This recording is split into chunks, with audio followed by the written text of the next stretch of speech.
Budu sak pirantosipun nika mriksani wedalanipun Mbah Yati wonten dinten stupa niki nggih. Nggih. Kula presani saged mbangkang wilujeng dhateng badanipun Mbah Yati serinten dalune sak lereng bakune ampun enten alam setunggal napa paring wilujeng slamet. Dene jenang petak lampirin mika jenang petak presani saking bapa jenang Bret presani saking mbok melu pun presani saged njangkung wilujeng dhateng badanipun Mbah Yati serinten dalune sak lereng bakune ampun enten alam setunggal napa. Mila pun presani sagun teta njangkung wilujeng slamet dhateng badanipun Mbah Yati ampun enten alam setunggal napa.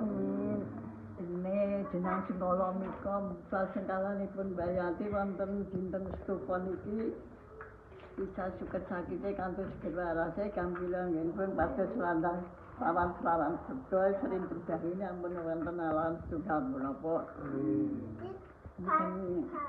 Kata nggih kula ngabulaken wonten kirangan kene anggen kula ngabulaken kula nyuwun ageng samudra pangarsami ingkang kata-katanipun Assalamualaikum warahmatullahi wabarakatuh. Amin.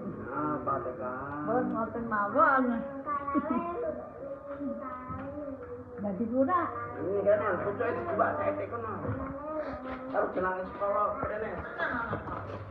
Landang. Kan jenang sekolah tak. Oh, bulan. Bulan.